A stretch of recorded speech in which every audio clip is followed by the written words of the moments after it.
Well, Happy New Year, everybody, and we're going to do the next segment of From the Desk of. I hope you're finding these helpful. I'm actually teaching myself a couple of things as we go along. I learned something interesting about Social Security, a little detail that I didn't know, and today we're going to talk about Social Security. You know, although Social Security has been around for 7 decades, most Americans will confess that they understand very little about the Social Security of or their benefit. I do want to confess, Social Security is very complex, and you can get this book from www.socialsecurity.gov. This little booklet. It explains a lot, but it also creates as many questions as it solves. But I really think everybody that is approaching Social Security age should have that in their file. They also could stop by their local Social Security office, which you can find by www.socialsecurity.gov, and you can pick up that brochure and many other things. Now, in thinking about or untangling Social Security, it can seem to be rather straightforward, but there's some terminology or acronyms that you need to follow. And the first thing, I want you to understand that fully funded and fully quartered. Well, fully funded means you've contributed the full amount of Social Security over your working lifetime. And there is a maximum to that. So for those of you that have benefited from rather large incomes, those of you would have met the maximum Social Security pay-in. Not to say that you get to stop paying in, but it does mean that your benefit will not get any larger. The other requirement is that you must pay in for 40 quarters or 10 years. Now, those 40 quarters, they don't have to be consistent. You can have breaks in that period of time, but a total of 40 quarters to be fully qualified. Then the next thing we want to think about is your FRA, your full retirement age. Now, many of you are aware by now that the full retirement age of what has been assumed to be 65 has now been moved out to 66 and in some cases 67, depending on your birth date. So I'm going to assume that your full retirement age, like mine, is age 66. If full retirement age was 65, you've already started you've already started on your Social Security, and you're not watching this YouTube right now, unless you've elected to defer to age 70, and I'm going to get to that in just a moment. The question always comes up, well, should I start my Social Security at 62? You could. I realize that's not full retirement age, but if you started at 62, then what you're going to do is you're going to start it at a reduced amount, and that reduced amount will continue for the rest of your life.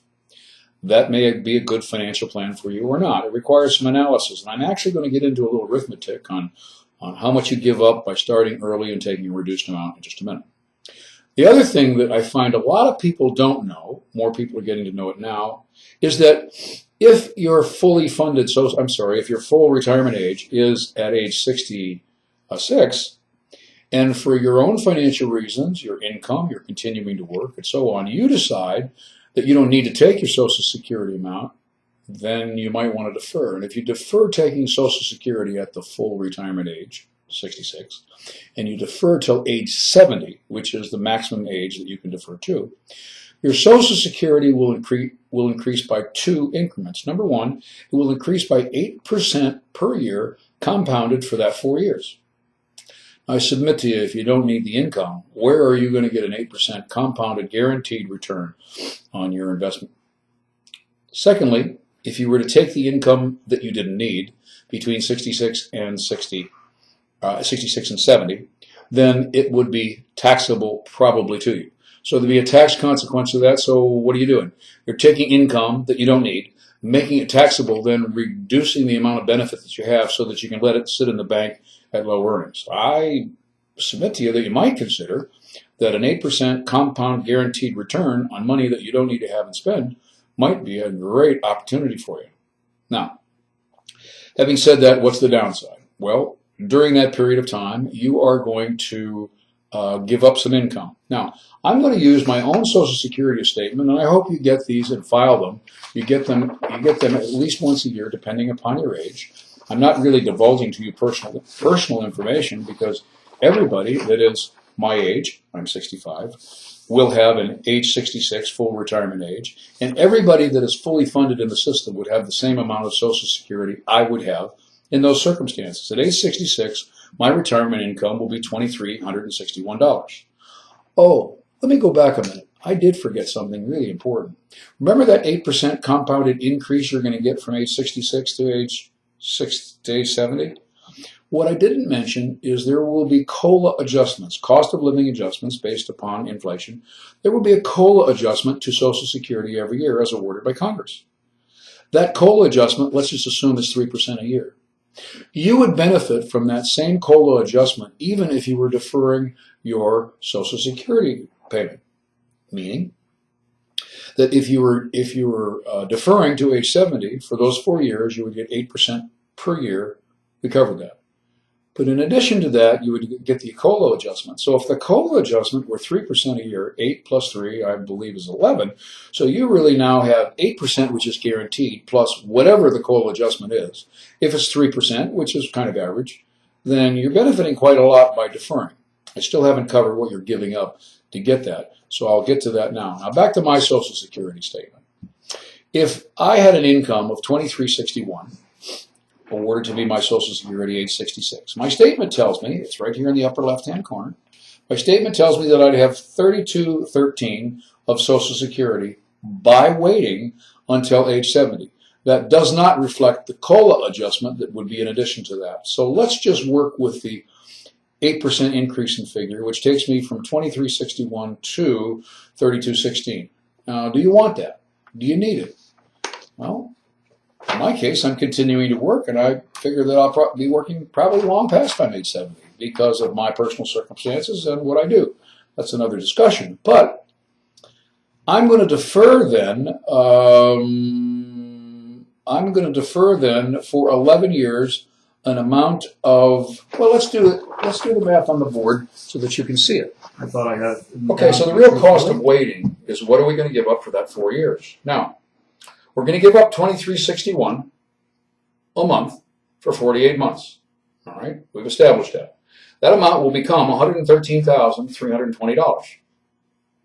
All right. How long is it going to take us to get that back? Well, if we wait to age 70, instead of getting $23.61, we're going to get $32.13, which is $852 more. So that means starting at age 70, we're going to get $852 more for the rest of our lives. If we take the $852 a month and divide it into $113,320, which was the amount total for 4 years that we're giving up, we find out that it takes 11 years to break even. That means if I started deferring and waited until age 70, I'm going to have to collect Social Security. I'm going to have to collect my $32.13 a month for 11 years, and then from there on out, it will have made no difference whether I deferred the income or took the income. Now, here's what's important. How long are you going to live? Well, nobody knows the answer to that. But if you don't need the income from age 66 to age 70, why would you take money, pay taxes on it, have even less than to put in the bank or an investment, and incredibly low returns in the bank, or an incredibly high risk if it's not in the bank? Why would you do that when you could have a guaranteed compounded investment return on your Social Security of 8% a year, plus the cost of living index, and you can have that build up for that 4-year period of time? Well, it's going to take you 11 years to break even. I don't know how you feel about it, but in my particular case, I don't need the income now. I may need the income later, and I don't plan on being dead at age 81. So if I live till age 81, I've broken even. If I live till 91, I've made a whole lot more money on it. And with today's longevity, the reality of me living to 101 is not far-fetched.